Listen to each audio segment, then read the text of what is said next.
Welcome to another episode of the Battlefields and Bourbon Podcast. We're coming to you from the historic Bell House in beautiful downtown Winchester, preserved by the Shenandoah Valley Battlefields Foundation.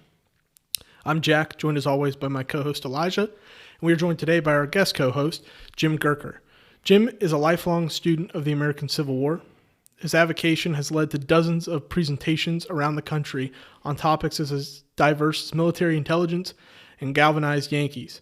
His recent book, Hoosiers, Spies, and Horse Marines, A History of the 3rd Indiana Cavalry East Wing, is currently available through McFarland Publishing. Professionally, Jim spent 40 years in education, with the last 32 years of his career spent at Rose-Hulman Institute of Technology. Retiring as Vice President of Enrollment Management, originally from Seymour, Indiana, Jim and his wife Deb currently live in Front Royal, Virginia. Jim is a good friend of mine over the past couple of years, and we're honored to have him on the episode of the podcast.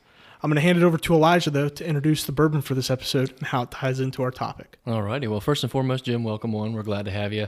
I think it's going to be a great episode, and I'm excited to hear a little more about this Indiana regiment. So as we get into it, we've got George Remus today, just a regular baseline 94 proof bourbon. This one is an MGP product. Those of you that are a little more well-versed in bourbon probably know about MGP. They source a lot of distillates and whiskeys for other distilleries, up-and-coming brands, that kind of thing. This one, I guess, is a tribute to George Remus himself, which, Jim, I think you know a little bit more about him than I do. But yeah, this one is supposed to be a high rye bourbon. They don't actually disclose the mash bill, which is surprising for an MGP product. Usually they're pretty transparent on that end of things. But yeah, aged a little over 4 years, so they say. High rye bourbon should have a little spice to it. I don't think anybody here has tried this one yet, have we? No. Not yet? No. All right, so this is going to be a first time for everybody. So we'll crack it open and give Nice it a pop. That was Nice a good one pop. too. Let's see what we think here. Yeah, just a little background on George Remus. He was a pharmacist from Chicago and got involved in the liquor business around Prohibition and actually was able to keep the distillery open because of his role as a pharmacist. So, but he was not the only one or the only business that he purveyed that with. He became a major bootlegger during the Prohibition. But he kept the distillery open. Of course, that became what you're about to tell us at MGP. Yeah, so he is supposed to be the king of the bootleggers. Would make sense if that's the case. Being a pharmacist, he kind of has the access to whiskey that others at the time wouldn't have had. So that would obviously help him earn his place as such a person back during Prohibition in that time. But yeah, I mean, this is, I'm assuming, not his exact recipe if he made bourbon himself, but I guess a nice tribute to the man himself. And without further ado, we ought to give this thing a little nosing, a little tasting, and see what we think. It smells familiar. It smells like bourbon.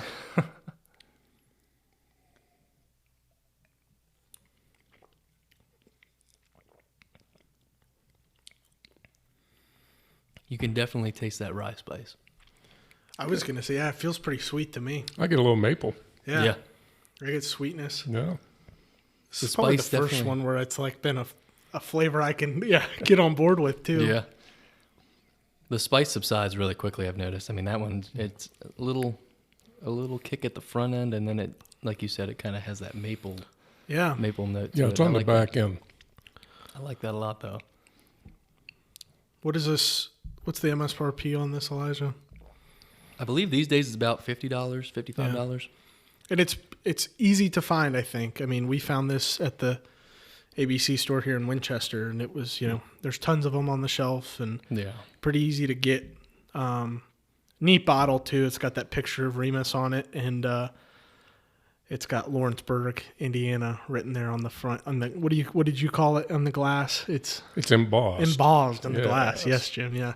Jim, do you mind diving a little bit into briefly about your history with bourbon and whiskeys? Oh, golly. I was not very involved in it. I started out as a youth, drink all the crap we used to go drink back in the day. We won't go into that history.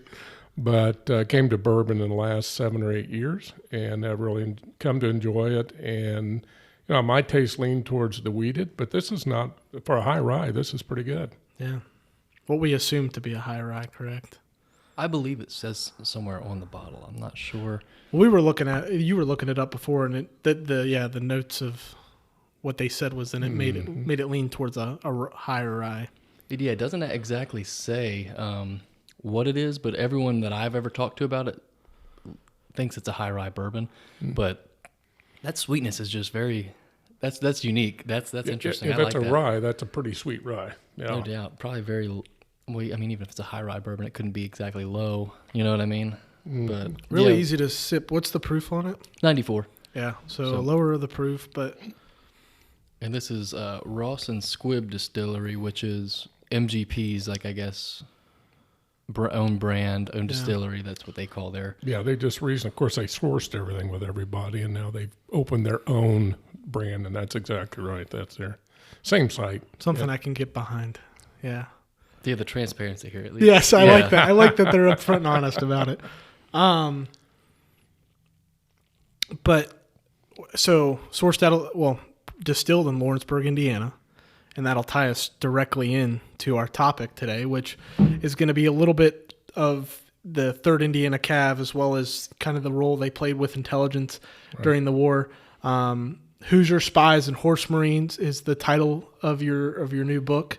I've started reading it, haven't finished it by the airing of this pod. I'm a terrible host, but it's a really nice read for a regimental, I think, and it's really neat to get the perspective of a cavalry regiment that you don't often get with regimental series, because it's always infantry most of the time. So this is a really nice one so far, and getting the perspective of Federals too is really neat. But I have to ask Jim right off the bat, what is a Hoosier for folks that don't know? You've got at least 2 theories on where that came from. Okay. One is more of a backwoodsy kind of thing, where if a traveler's going through the woods of Indiana and came upon a cabin in a clearing, they would call out, who's there, who's there, who's here, who's your. Oh. It kind of became, slurred into Hoosier. Maybe they had more bourbon back then at that time, got the slur, I'm not sure. The other one is that there was a railroad superintendent that was helping put railroads through Indiana by the name of Hoosier. Mm-hmm. And the men that were putting in the rails were known as Hoosier's men, and that became kind of, identifying Indiana people as general. So the reality is nobody knows. You can make up anything you want, I suppose. But it's something very unique to the state. It is very much. It's used a lot. It's a wartime slang too. It was already in use at that time. Yeah. That's right. So whatever its origin, it had to occur in the first half of the 19th century. And both of those stories kind of fit in that range as it is. Yeah. No, I'm excited. Well, how about you lead us into this regiment, why it's the one of choice possibly for you, and the importance in your eyes that it plays during the war. Well, we'll start with the importance to me. My wife was into genealogy and still is, working very diligently on it.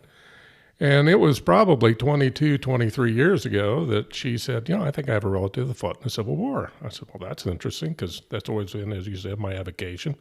And as I started looking into this, I knew my relatives had not fought. They had come as Germans early before the war, kind of kept themselves, never really got involved. So I thought it would be interesting to actually research a unit and an individual that had a family connection. Quickly found out that he was a member of the 3rd Indiana Cavalry. And, that's kind of interesting. Just, again, starting reading about the unit and realized that it was kind of a unique, at least in my opinion at that time, a unique unit. Half fought in the Eastern Theater, half fought in the West. 2 companies for one time were kept in Indianapolis and actually chased Morgan through Indiana across to Ohio. So you had this very unique perspective of one unit being involved in really almost 3 different theaters. Ironically, as I worked on it, it took a long time to do the research and then start the writing. So probably around 2012 or 13, I unfortunately was infected with a computer virus in my computer at home, locked up all my files. I thought it was over at that point, and pretty much gave up because I'd already started writing. Half my research was there, and it was impossible to recover. When I retired in 2018, or right around 2019, I was at work cleaning off my computer and which files to keep and what have you, and I found an old copy that I'd somehow, for some reason, had it on my work computer. So that reignited it, and long story short, here it is, 2023, being published 23 years after the idea was Better late started. than never. And ironically, her relative, her great-great-great-grandfather, who was in the West, I've not been able to recover enough to really do that justice, so he's not in the book. Yeah, so you went straight for that. Well, based off what you've told me too, and we're biased being in the Valley, but the role they play in the Eastern Theater is fascinating. More towards the end, but it's a great perspective on how the war develops regiments and how they adapt and overcome to certain scenarios and are stagnant. Just the whole aspect of a war through the eyes of these Hoosiers. So yeah, these are where are these guys from? These guys well, I guess at this point, start off with the beginning. Sure. The beginning was July 61. The state had made an announcement that they were going to raise one cavalry regiment at that time. Manassas had not occurred yet. And there was such demand to join and what have you. They finally said, okay, we're going to authorize one cavalry unit because it cost $500,000 to outfit a regiment. And no one thought the war was going to last long enough. The other thing is cavalry from 18 months to 3 years was the expected time to really train up a cavalryman to take care of his horse, learn his tactics as both a mounted troop as well as a dismounted troop. So no one wanted to go that expense, not expecting it, that the war would last. So one regiment was started. It was the 1st Indiana Cavalry. And after Manassas, it became obvious there was going to be a greater need across the board. So everyone flocked to Madison, Indiana. 6 companies ended up in Madison, Indiana, which is just west of Lawrenceburg. That's our tie-in, by the way, today. Dearborn County raised one of the companies for the 1st Indiana Cavalry, which included Lawrenceburg. So not to steal anybody's thunder, but give you an idea of why we have Remus here today. 8 companies went to Evansville, Indiana, on the other side of the state. So already you had 14 companies, that was 4 past the authorized size. As the war progressed, those troops, as they were being raised, were being sent to the area of most need, and it was perceived in August that the Eastern Theater needed troops. It was right after Manassas, of course, and everybody's still panicking. So the 6 companies in Madison were immediately sent to Washington, D.C. The other 8 eventually were ordered to St. Louis. By October, the powers be finally figured out that 8 companies in St. Louis and 6 companies in Washington, D.C. did not necessarily make for the best organization. So they designated the 6 in Washington as the 3rd Indiana. And by that time, a 2nd had already been raised, so they didn't become the 2nd Cavalry, they became the 3rd Cavalry. So they start life as the 1st Indiana Cav, and 2 months later, they're reorganized into the 3rd Indiana Cav. Now, to get to the Eastern Theater, did they travel by rail? Did they ride their horses across the country to get there? Because that's something that a lot of people don't necessarily understand when these troops, whether they be Union or Confederate, starting out Western. They did all 3. So they rode out, or marched out as well. They took, since we're on the Ohio River, they jumped steamboats and headed east and got all the way to Wheeling. And it was a drought year, so that the water in the Ohio River had gotten so low they had to stop at Wheeling. But the nearest railroad was Pittsburgh. So they offloaded at Wheeling. They did not have horse equipment. Most of them were bareback, had no saddles, had anything. And they rode to Pittsburgh. So there's even excerpts of where they would stop by farmers and either borrow or steal straw to fill in a bag to make a rudimentary saddle, and clotheslines to make rudimentary stirrups and what have you. So they arrived in Pittsburgh and were loaded on hog cars and sent to Washington on livestock trails. Wow! So they kind of did all 3, but that was part of the importance of getting there as fast as possible. And of course, they were anxious. They were all volunteers. They come here to fight the war. They were still, I want to be a part of this before it ends. So they all jumped and did what they had to do. Sure. That's something that you don't normally hear about or, They think they just appeared. Yeah. It's like, Right. okay, how did these soldiers from this state get out east? I mean, it's a lot of logistics and planning and stuff, whether it be by rail or water or marching or riding, whatever the case may be. And I mean, it's something it's really cool to see how they end up there, and especially in such a short amount of time for that time period, because I mean, usually that takes months, weeks, whatever the case may be, to get from one place to the other. I mean, that's not a quick journey by any means. It was about a 2-week journey. Wow. Which that shocks me. That's a quick travel. Yeah, honestly. by the time they got on it took a while to get enough ships or steamboats, riverboats that could carry 600 men plus mounts, Right. plus all the other stuff. And at that time, they're not armed. They still don't have cavalry. They don't have saddles or anything. But the other unique thing about the unit was they provided their own horses. Wow. They got paid 12 cents a day throughout the war for the use of the horse. So a lot of the guys were not cavalrymen. They were barely, farmers or storekeeper or whatever. Again, they were used to horses. So they would beg and borrow someone to borrow a horse. They would rent a horse.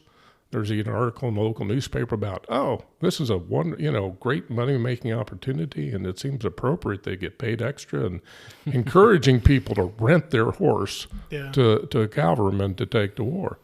It took a long time, but when you put it in perspective of 1860, 2 weeks, given all the things that were going on, not too bad. And this is probably some of, the first time some of these boys have left the state or, Even their county. Yeah. Yeah, absolutely. And now they get to go up the Ohio River and then, get to see western Pennsylvania. And then they're coming down to D.C. and they get to see the capital of the United States. No question. And a lot of them had, of course, Abe Lincoln grew up in Indiana. Yeah. So the idea of a fellow Hoosier as president, I think, added a little bit to it. They had a little bit of a shock on the way, about halfway. I forget exactly where it was, but they ran into, it must have been Wheeling, a group of Confederate prisoners who had been maybe down in Western Virginia early in the war. And one of them was a resident near their homes, Bennington, Indiana, which is not too far from Lawrenceburg in that area. And a lot of the men, I think, began to realize this was going to be a very personal war because here's their neighbor, everyone, and he's fighting on the other side. Yeah. And that really brought home a lot to them that this was going to be real, before they got to a fight. Yeah. Wow. So they get to Washington. What's next? What are they sent to do? They spent a few weeks in Washington training. There's a lot of funny stories about men and horses trying to be trained. I'll let you read the book about those. But when you go and look at the 1861 map of the United States and the politics, Maryland was obviously one of those border states. And there's going to be elections in the fall of 61. So one of the things that they moved to eastern Maryland, down along the Potomac, and were scattered along that coastline for the better part of the rest of 61 and the first 4 months of 62. Their job was early on to make sure that nothing happened at the polling stations. In other words, let's also make sure that the right people get elected. So many times, or at that time, they were actually stationed at the polling stations. I don't think there was any active effort to keep people from voting, but certainly their presence, I think, made it a little bit more intimidating for secessionists to come in and vote. Sure. Their divisional commander there was Joe Hooker. And this will play a big role in their future because he loved intelligence. He was a big consumer of intelligence. And one of the things he did was encourage these troopers down along the river, and they were the only ones there really, to collect information and pass it back. So they got pretty adept at passing as local rivermen. Some of them had been rivermen in Ohio. So they, back in Indiana on the Ohio. So they would go in at the bars and hang out along the river, and they would collect information and pass it along. So many of them got, again, pretty good at that activity. At the same time, they were intercepting equipment that was crossing the Potomac out of Baltimore down the East Maryland and then across to Virginia. So that was the other part, too, is the interdict on that and make sure those supplies did not reach the Confederacy. And what are they? So these guys are trained for a couple weeks in D.C. Now they're in eastern Maryland along the Potomac, collecting intelligence, watching the waters, but watching who's crossing. What are these boys equipped with? Well, they were equipped with the most up-to-date equipment that could be found, which means really old stuff. They finally got saddles and stirrups and bridles and all the horse equipment. And they were so excited because it announced they were good. They had sabers. Sabers were issued to them back in Indiana, which of course made them look really great to the townspeople. That's the cool thing about cavalry. You've got the sword. That's right. They were uniformed. They had swords, or like they owned the town. Well, the next time they get weapons is like September, and they're expecting Colt revolvers because they get 1842 single-shot muzzle-loading pistols, foot-long, 54 caliber smoothbore, one apiece. So that's their armament as they go to war, is a one pistol, percussion cap, smoothbore, muzzle-loading pistol. That's it. Now, later on, they had 10 carbines issued per company. But even at that, that's 100 and there's 600 men, and who gets them? And they don't describe what model, but my guess they were probably Halls. They were probably same vintage as the muzzle-loading pistol they had. So the Hall was an early carbine, 1840s. So that's how they were trying to stop all this activity going across the Potomac. So as they're there, and how many months are they in? They're there. They're there about 7 months through the winter of 61, 62. Okay, so they're there. What's the feeling amongst these men as not large scale battles are taking place, but soldiers are moving, soldiers are leaving the division that they're with or that they see, and they get to see them march off and have another deployment somewhere. What's the feeling amongst these Indianians? Well, obviously they'd come, they were patriotic. They come to serve. They wanted to, again, the war's going to end and we're going to be left back here and we'll never be able to show our faces at home again. So in 62, as McClellan is gathering his army to go south towards Richmond, these guys are literally watching the infantry units across the peninsula, slowly the Hooker's division leaving and joining the army, and then literally could watch the transports go past them as they sat there on the Potomac. So you can imagine how that felt and how unhappy they were, and they made sure their governor knew that. Governor Morton was a well-known wartime governor, had a lot of power within the Republican Party in the nation as well as Indiana, and they complained bitterly to them. We think you've traded us in for the home guard of Maryland. Why are we left here? And there's countless letters to congressmen worrying about 600 men in an army of, 80,000. Needless to say, nobody cared. And they I was going to wonder, does that play an effect with politics at the time, that there's 600 plus Hoosiers sitting there in Maryland not seeing action, and they complain and things like that? That gets back. Does that make the people in Indiana, feel a certain way that, well, we sent our boys off to war and they're not providing anything to it? I think certainly among Western troops in general, including the ones from Indiana, when they were sent east, they were viewed as Westerners, a little more uncouth, a little less sophisticated, not as, they were looked down upon. So anytime they felt like they were being slighted, they interpreted that as part of this quote-unquote prejudice against them as Western men. So, yeah, it played into it. And so what's the morale like amongst these men once they're there for, what'd you say, 7 months or so, and they're not seeing battles? It's basically 7-month picket duty. How does that affect the troops themselves? Well, you can imagine that at some point they're pretty discouraged. You do have several of the officers resigning and heading back home, which maybe is not a bad thing. I think we all, as we read history and Civil War history, that was a common event early in the war. You would bring in, someone would raise a company because they were a lawyer, but perhaps incredibly unfit for military service, and they would end up resigning, and more able men would move up. Same thing happened there. You had a couple people shoot themselves in the foot or whatever on purpose to get a discharge.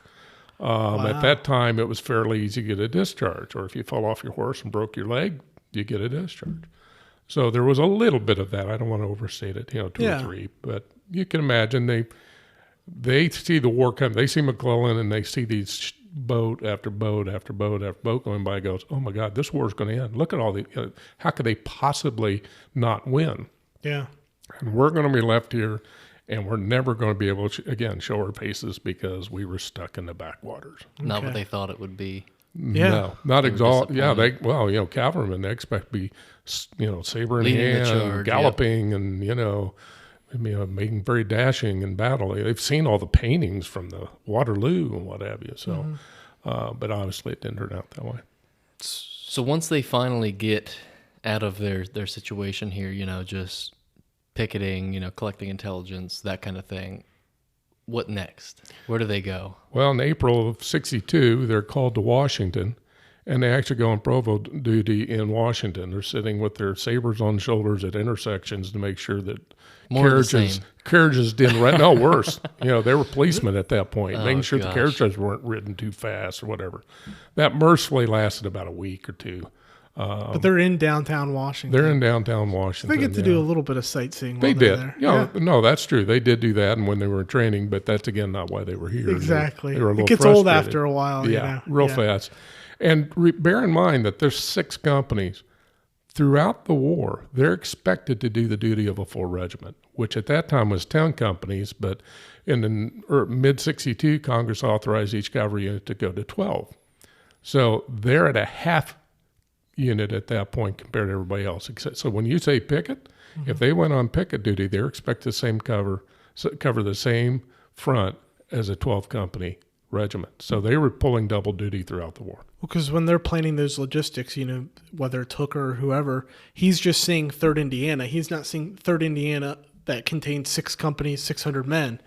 He's just seeing 3rd Indiana, another cavalry regiment, boom, let's spread them that way, this way. At best, they would see brigade strengths, and and they don't even know. So they're not even okay. Right. So that's up to those leaders to figure it out, and back down to the captains or the colonels or whoever. Yeah. Okay, so April of 1962 comes around. At least in the Valley, we know Jackson's running up and down. Does that have an effect or draw the 3rd Indiana? In a way, thank goodness for Jackson for the 3rd Indiana, because yes, exactly so. They get ordered out to the Valley.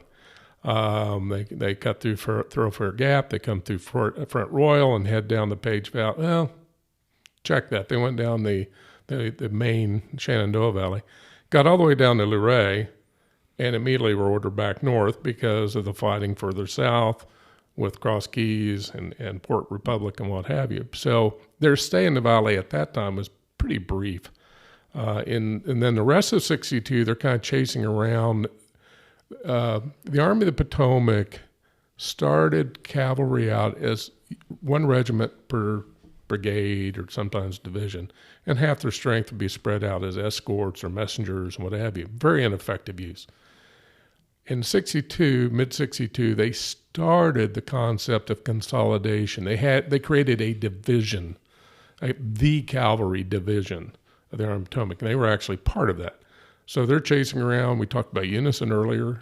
They were fighting in unison. They were at Philemont. They were down at Amosville, all throughout that part of Virginia during the 1862.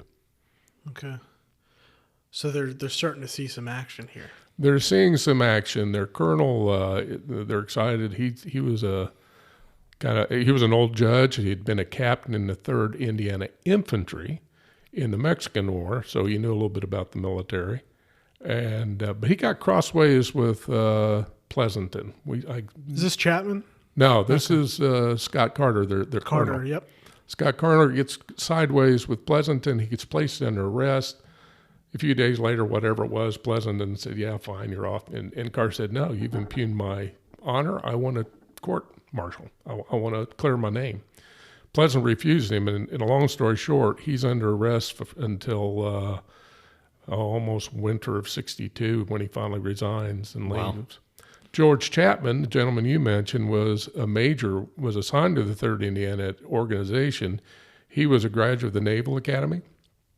He served on the Old Ironside. There's even logbooks of as a midshipman. He gets knocked overboard in the Mediterranean. They have to fish him out. Wow. But he does that. He gets out of the Navy. He becomes a newspaperman in Indiana, gets involved in Republican politics. So he's from Indianapolis. He's one of the very few non-Southern Indiana guys that are in that. But he was sent partly because of his military training and then also political favor. He's 5'4", glasses. Wow. Chapman's the picture you see in the episode image. Yes. He's the lone image of the gentleman sitting down. That's Chapman. Right. You look at him, you think he's a school teacher, a storekeeper. The glasses don't help that. The glasses don't help. He drank a lot, but everybody did. But a lot of the men would comment about that as a negative just because they didn't like him. But it soon became apparent that he was the glue, the leadership that held the unit together because, Carter's under arrest, Chapman's in command, and eventually is promoted to colonel. And at that point, the final organization of the 3rd Indiana creates. Now, I talked about the East, and there were 4 companies back in Kentucky. That's where they were sent because that was where they were needed in 61. Eventually, they were organizationally attached to the 3rd. So we had the same situation, half and half. But when Chapman was promoted colonel, they finally promoted a lieutenant colonel to command the Western, and then the rest of the officers were split. So organizationally, they had no more unit officers than any other regiment. But again, because they were split, neither area had a complete complement of officers. Wow. That's so interesting. Why not just Understaffed. fill in the rest and make them own 2 separate regiments? Well, again, I think there's just so much going on. The war's moving wrong. Okay, we got a half a regiment. We'll deal with it. You also, what's really interesting to me again is that the 1st Indiana Cav that we talked about initially, 2 independent companies were raised like May and June of 61, and they were sent east immediately, and they became companies I and K of the 1st Indiana. It would have been very easy to take those 2 companies and at least have 8 companies in the 3rd if they just switched that, but they never did. And meanwhile, the 1st Indiana, they're organizationally out west, so these 2 were really independent companies, even though administratively they were attached to the 1st. So those 8 companies I just described are the only Indiana cavalry in the Eastern Theater throughout the war. Really? So it's just the 3rd? Just the 3rd, and then those 2 companies in independent the companies. 1st. Wow. Yeah. The whole war? The entire war. In the Eastern Theater. In the Eastern Theater. Wow. Correct. Okay, so we're coming to a close in 62. Okay. They were running around Virginia. Come 63, what's the feeling? This is the year of Gettysburg. This is when federal cavalry will start to take its form, like we covered in other episodes with Brainy Station and those leaders. How does this affect the 3rd Indiana 1863? Well, they're going to reflect attitudes the same as everybody else was having at that time. I mean, if you're getting at 61 or end of 62, you've had Fredericksburg. Yeah. I mean, you've got the Army of the Potomac at probably its lowest level morale-wise ever. So they turn to a new commander like they typically did, and they get Hooker, the old divisional commander, Joe Hooker. Joe Hooker, as I said, really loved the intelligence part. He was the one who supposedly said whoever saw a dead cavalryman, yet he wasn't negative about cavalry. He always thought it was used incorrectly. So he organizes the cavalry corps where all the horsemen in the Army of the Potomac are placed under one corps commander, under one leadership. And the third thing he did, he reorganized the provost marshal office, brought in Messina Patrick, a career officer, who immediately looked at the post office and said, we're getting a lot of packages with civilian clothes, and we're having a lot of desertion, and one of those 2 are connected. So he just took over the post office and stopped that. And Hooker created the Bureau of Military Information under Patrick's nominal command. The real commander was George Sharp, who was a colonel of the 120th New York. New York lawyer came in and organized that organization. So I'm sorry. So you're saying 63? What So yeah, they're organized. Yeah, They're all of this is happening in January and February. By the end of February, the Bureau of Military Information is already beginning to send scouts out, collecting information, what have you. And then, of course, you have Chancellorsville, and then we could talk about that too. But is this bureau working in tandem with the Cavalry Corps? Is that what Hooker's mindset is? It's like they collect and gather, they bring that intel in, and then the cavalry can execute because they're fast moving, because they can, what's the thought there? Again, I'm going to give both Hooker and Sharp real credit on this. That would have been easy to do. That would have been an improvement of what was happening. But they actually saw it as an all-information collection and analysis group. So that meant cavalry reports. That meant their own scout reports. That meant deserter interrogations. That meant contraband, slaves that escape interviews. That included the newspapers out of Richmond or every place else. That included reading the mail, then sealing it back up and taking it, getting it back so they wouldn't know. So it was a balloon ascent. Mm-hmm. So they were literally were creating an environment where all that information would come to one organization, and then on top they were to analyze it and present reports to the general, to Hooker. Wow. So that's a whole nother. Yeah, we could go do that some that's other a whole time. nother episode. I will say there were 18 enlisted men who started the Bureau, and then there were officers, obviously. 3 of the 18 were 3rd Indiana Cav. Wow. Because Hooker was familiar with their work from over in Eastern Maryland. So we talked about how depressed they were and how, the kind of pays morale off. and everything. They really were in training. They may have been the best, inadvertently best trained guys out there for this kind of work to join this organization. Yeah, and I hate to, let's move backwards a little bit to 62, 61 into 62 when they're there in Eastern Maryland. What training are they getting intelligence-wise? I know they're collecting it themselves, but are there other individuals or groups that are coming in to train them up a little bit or show them how intelligence gathering works? They had exposure to so-called intelligence professionals. They had Pinkerton running around there. Pinkerton's, of course, was known as a railroad guy. McClellan had known him before the war because McClellan was a vice president of a railroad and had some problems with theft, so he hired Pinkerton to come in and help. So Pinkerton's agents are there, but they primarily tried, I think like 5 of his 28 agents actually tried to do some tactical kind of information gathering, what have you. He was really more about getting spies into Richmond and, kind of using his old intelligence process. The other guy that showed up was Lafayette Baker. Interesting character in history. Lafayette was what they call him. He was a vigilante in San Francisco to bring lawlessness under control. Came back when the war began. The Secretary of War heard of him, said, "Okay, you're hired." He didn't know much about him, so he would send them out to do the same work that Pinkerton did, except they reported not to the Army commander, but to the Secretary of War.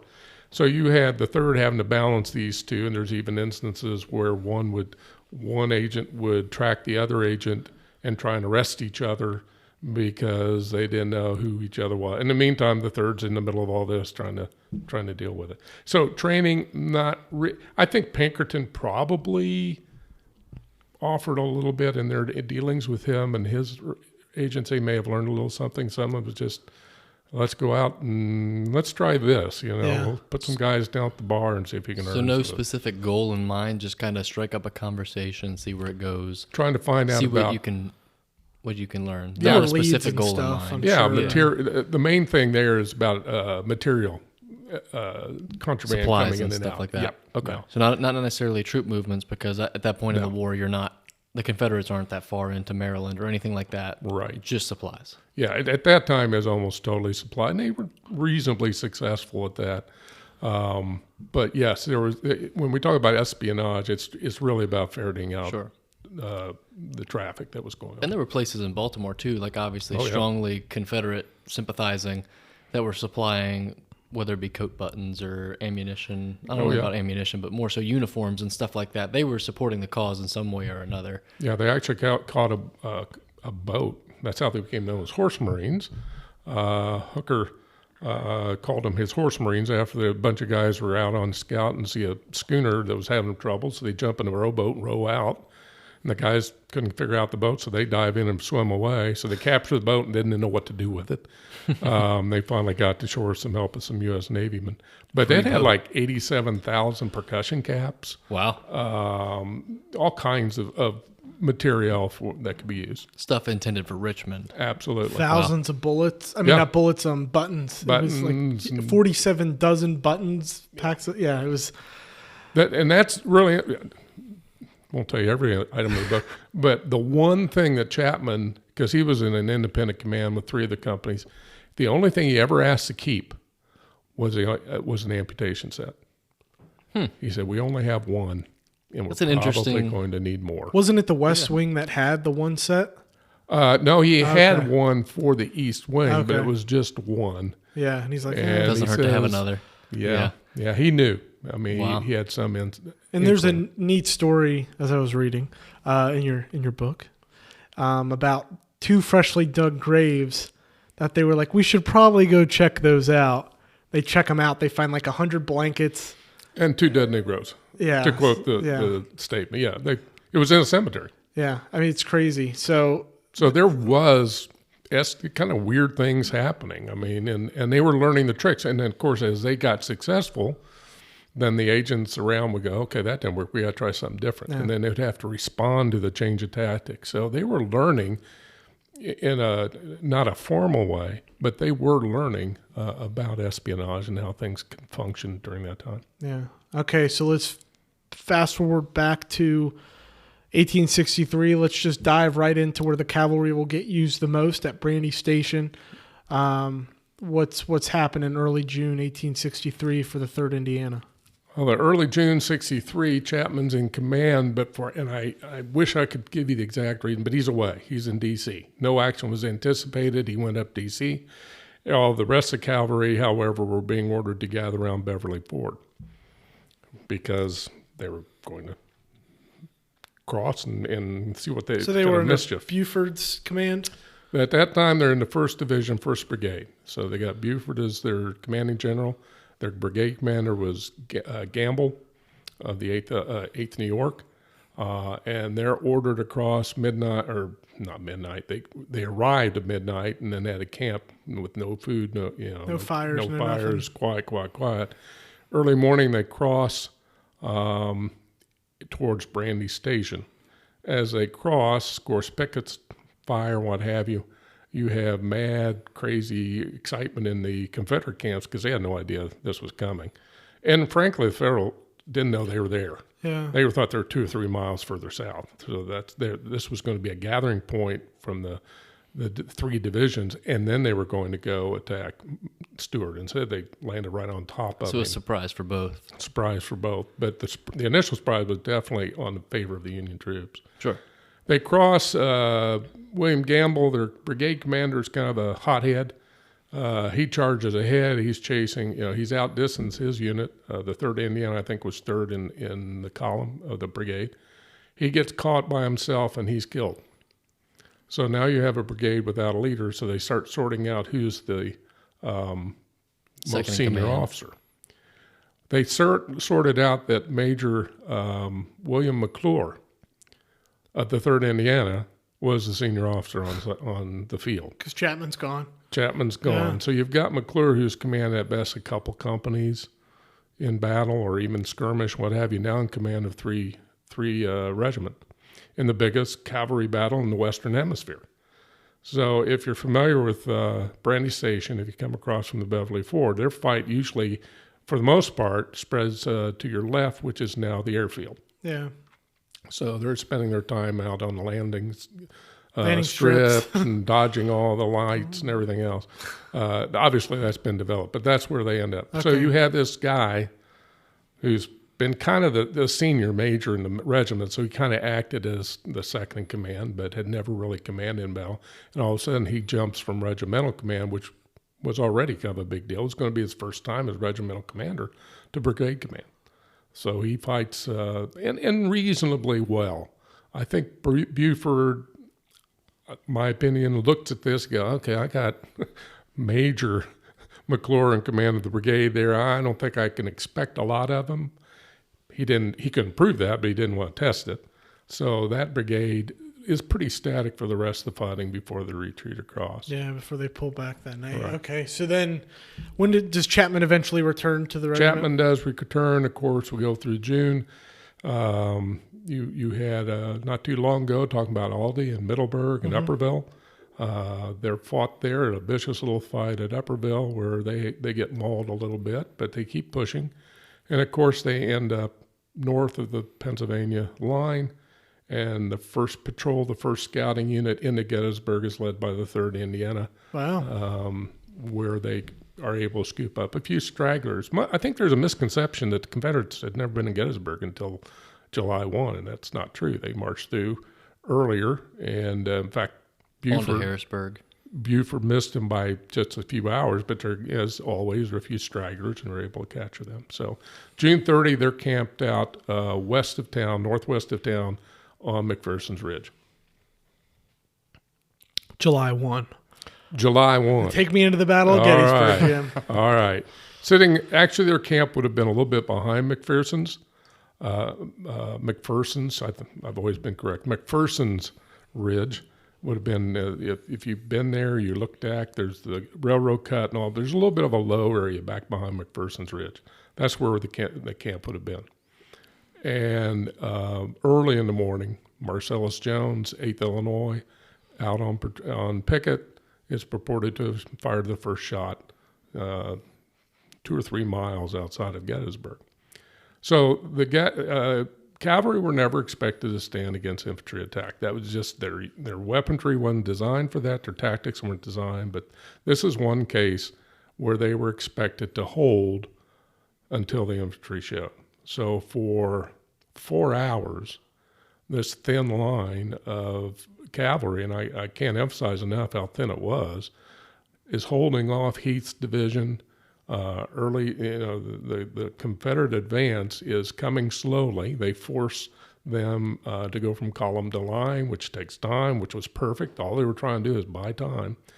But they were also right behind the horse battery of the division. So a lot of the overfire hit the regiment. They had the highest number of casualties of Buford's division during the first day at Gettysburg. Wow. And we talked about there being 6 companies during the Battle of Gettysburg. Temporarily, 4 companies of the 12th Illinois were attached to them. So Chapman had command of 10 companies for maybe the first and only time in the war where they actually could fight as a full regiment. So Iron Brigade, Wadsworth Division, they all come running up. They release them. They retreat back into town. They're moved down to the south, down where Devil's Den is, basically. They're sent there to keep watch to see if there's anything else coming down the Chambersburg Pike there. As the Confederate attack develops, there is indeed troops coming, and it's extending further and further south and overlapping the Union line. At that time, I think Doubleday was still in command. I don't know if Scott or Hancock had arrived yet or not, but they said we've got to buy time. These guys are out at the seminary. They're out north of town. They're beginning to get overpowered. We got to buy time, get them through town, or we're going to lose half the army. So they are sent along a stone wall just south of the seminary. If you go to the seminary and go look about 200-300 yards south of the seminary, there's still a stone wall there. And they are placed there, and they are able to hold the attack for about a half an hour to allow the retreat to continue. So at that point, they're moved to the Peach Orchard. Well, actually, there's one other action later in the afternoon, but later they're placed basically at the Peach Orchard, Plum Run area. And the next morning, Buford asked permission, can I move my troops back for refit and what have you, and he was given permission. A lot of people blame him for that. I think Meade was a guy that maybe should take that command because all he had to do is say, no, I need you here and you're not going anywhere. But he said, yeah, nothing much happened. Go ahead. So they ride out of Gettysburg. Is that it? That's it Okay. for the 3rd. So that's it for the 3rd. And then going on through the remainder of the summer into fall of 1863, are they in pursuit of Lee's army? Where are they going? Okay. Yeah, they're in pursuit. When you leave Gettysburg, of course, the next action is down around the crossings at the Potomac, Falling River and Falling Water, excuse me. Once Lee gets across, he's bought some time. Of course, as we know here in Winchester, a lot of the wounded from Gettysburg ended up here. Would have had to cross at Falling Waters to get here. It would have been a harrowing trip. I can't imagine what that would have been like. For the cavalry, there's no rest. They want to keep pressuring. By that time, Lee has retreated south across the Rappahannock. So they're keeping pressing, trying to, and then we get a little bit of what most people call kind of a static war, because now there's not big army movements going on, but a lot of activity by the cavalry. They're busy throughout 63. Especially when there's rivers dividing or creeks dividing armies. It's the cavalry that'll be the most active at that time, I think. Right. A very little known battle that is not well known is Riddle's Shop, which the name escapes me now. Its current name, it's changed name, but Jack's Shop, excuse me, Jack's Shop. Yes, Jack. Not my shop. Where Buford and Kilpatrick's divisions nearly catch Stuart in a vice. He gets out by the skin of his teeth. But that was just part of this. That was part of a reconnaissance because Meade was getting ready to try to move south. And the next day, we hear about Chattanooga, or Chickamauga, we hear about Chattanooga, and they go, okay, we got to send troops from the east to the west. And Meade had to go on the defensive. He didn't have enough troops to go on the offensive. So that battle was needless because, as it turned out, the intelligence they gathered couldn't be used. Okay, so we get into fall and now the winter. It's a new year now, let's say 1864. Where's the 3rd Indiana going to be attached to? Who's their leader? Not the regiment's leader, but who are they under the command of? By this point, you're getting close, not quite, but you're getting close to having Grant join. They're with the Army of the Potomac. They did picket all through the winter on the Rappahannock. And then you get to really Grant come. There's not a lot of activity until Grant arrives. There's one change. Meade liked intelligence, didn't want anybody to tell him about it. So those spies and agents of the Bureau of Military Intelligence would gather the information, but all they would do is hand him the raw information. There was no analysis. So where that would have been probably critical was when they went, when Chattanooga fell, Sharp knew that. That word got to him before it went through the telegraph to Washington down, and he passed that to Meade, but he didn't think, I better do something fast to take the pressure out, So again, there was no analysis. But Grant liked intelligence, and he liked to use his cavalry a lot. I would argue Grant overuses cavalry. There are 3 raids from Richmond down, by that time we're at Petersburg. There are 3 raids involved around Petersburg, and the 3rd Division was the only division that partook of all 3. The other 2 were out at Trevilian Station and doing the other 2 around. So this was a burner of bodies, horses, energy. It was the most arduous service that the unit had seen throughout the war. Are these 3 raids? Yes. During these raids, what are the 3 off the top of your head? Well, the first one was Kilpatrick had this wild, harebrained idea that he could go down at that time to Richmond and release all the prisoners of Belle Isle. And Lincoln, he talked to the Corps commander, and no, I don't think so. But Kilpatrick wasn't satisfied that. He went to Washington, talked to Lincoln, and Lincoln said, well, let's try it.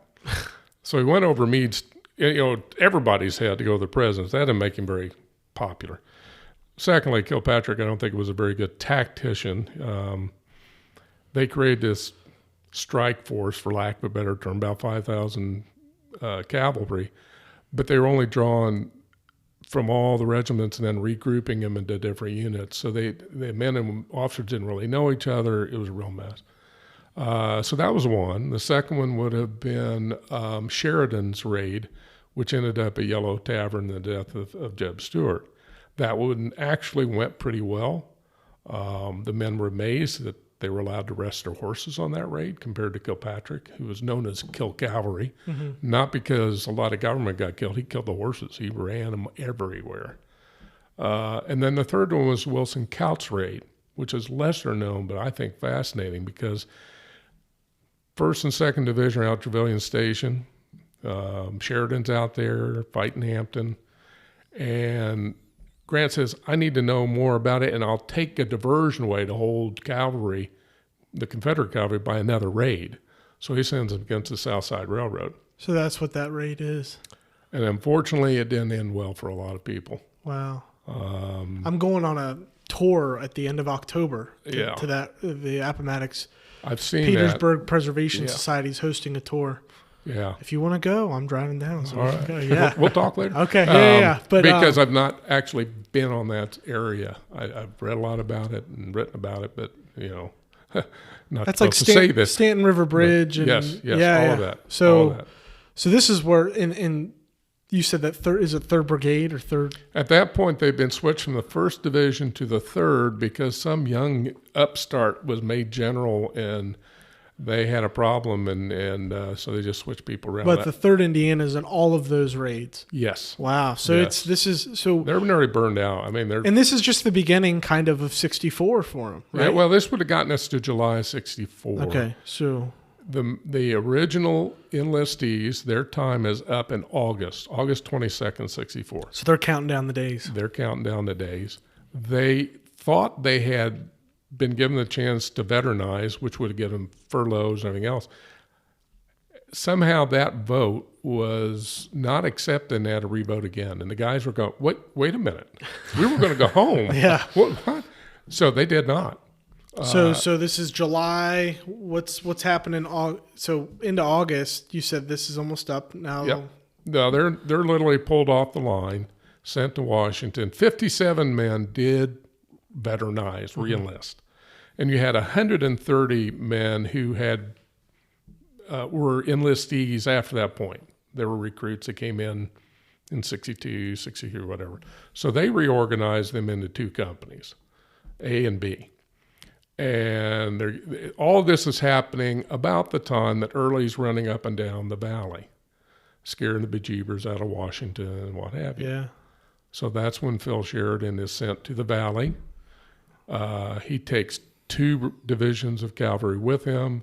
The 3rd Indiana then goes to the valley in July of 64, September 64, and join. Now, they're 2 companies. They're not really a viable military, so they're assigned to the 3rd Division as an escort. So by this point, there's only 2 companies of the 3rd left. Right. The rest, you said? Chapman's been promoted to a general. Wow. He's in brigade command. Where? In the 3rd Division. Okay. So they, one unit, one company assigned to his command, the other was division command. They eventually consolidate them as men left, as their times, if you joined in October of 61, well, in October of 64, you left. So the numbers kept dwindling down. And this is, at least in our eyes now, this is when it's getting serious for the Valley. Yeah. And where cavalry is going to, exactly make its name, at least in the Valley, too. So 2 companies of the 3rd Indiana are left by September. Right. And they arrive in September, like you said. So, and this is just in time for the 3rd Battle of Winchester. Cedar Creek. Yeah. So the Tomsbrook. Everything, really. So what's their involvement briefly in the Sheridan's Valley campaign? Well, by that point, they are, as I say, escort for the 3rd Division, who at that time was James Wilson, was the commander general in command of the 3rd Division. So they're part of Wilson's command that crosses the river in the morning of September 19. They're actually the lead. They're going to cross the river to kick off 3rd Winchester. Then Wilson's division was to move south and hook around to the Valley Pike. Oh, you mean, Opequon Creek, right? Opequon Creek. So they're crossing on the Berryville Pike. Yes. Not where Averell and them are crossing north on the Opequon at Brucetown and other places. 1st Division was the beachhead. They were to open the door. Shock troops. Route 7. Yeah, today, Berryville right? Canyon. Yep. Route 7, okay. And then there we're to swing around, like I say, to the south and cut off the pike because, Sheridan really thought, we're going to knock them here and push them back. I'm going to put a cork in the bottle. They got down to Millwood, Abrams Creek, somewhere around the mall, if you're familiar with Winchester or Shenandoah Universities, and that's about as far as they got. 3rd Division was their smallest division.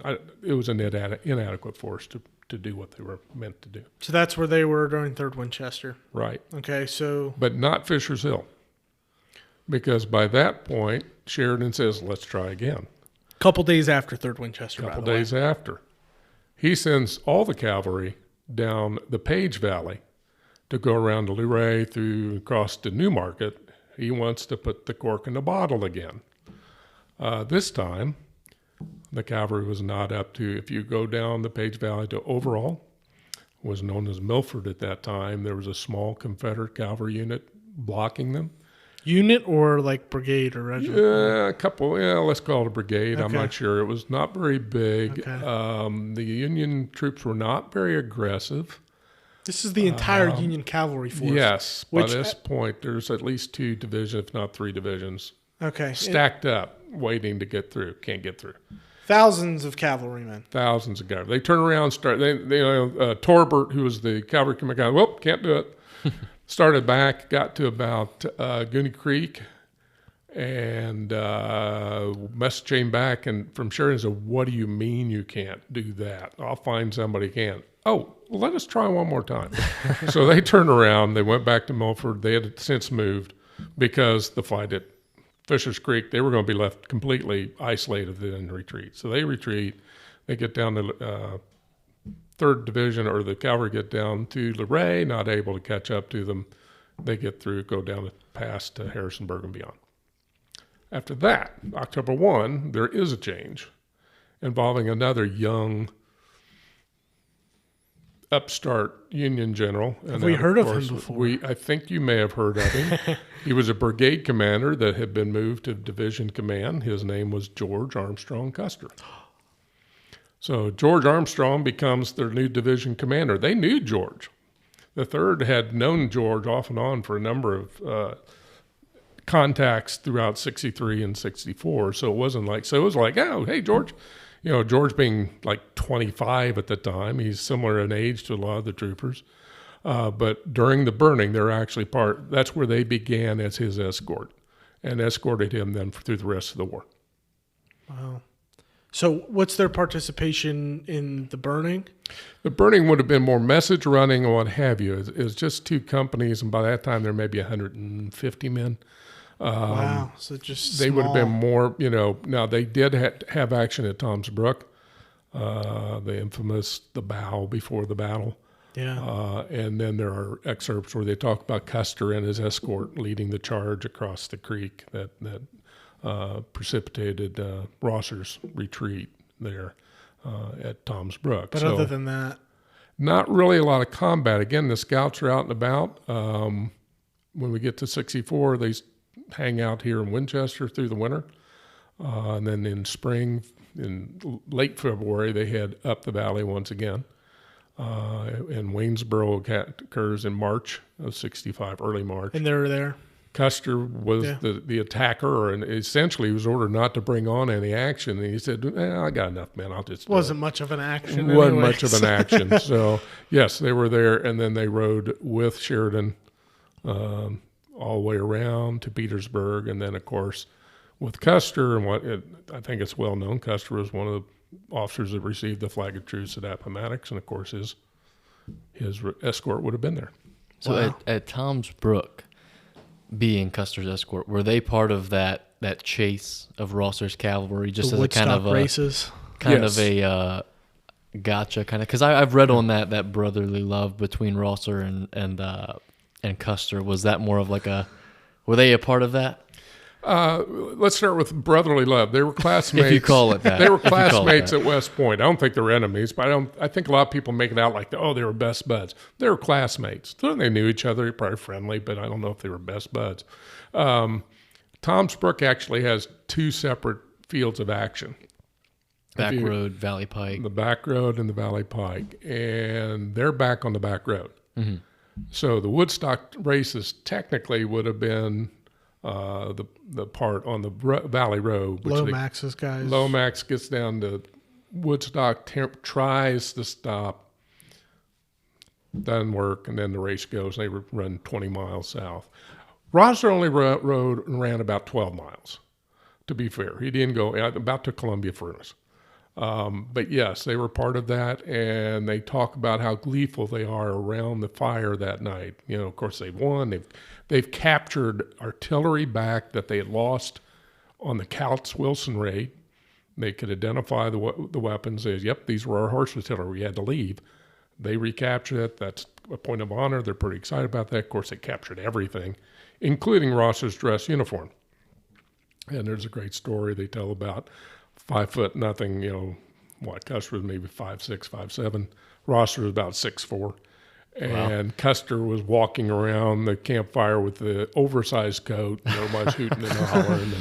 And he later gives that coat to West Point. Wow. Where I think it still resides today. That's cool. So, wow. So I guess after the war, come April of 65 into May and June, they're just fully disbanded. Yeah, I think like a lot of veterans, once the war ended, they're ready to go home. I mean, April 10th, they expected to be on the road to Indiana. I mean, right after the surrender. Now, obviously, demobilization, whatever, it takes a lot more time. Actually, the only thing they were really worried about at that time, other than going home, was Sherman's army was coming. They're in North Carolina and coming around.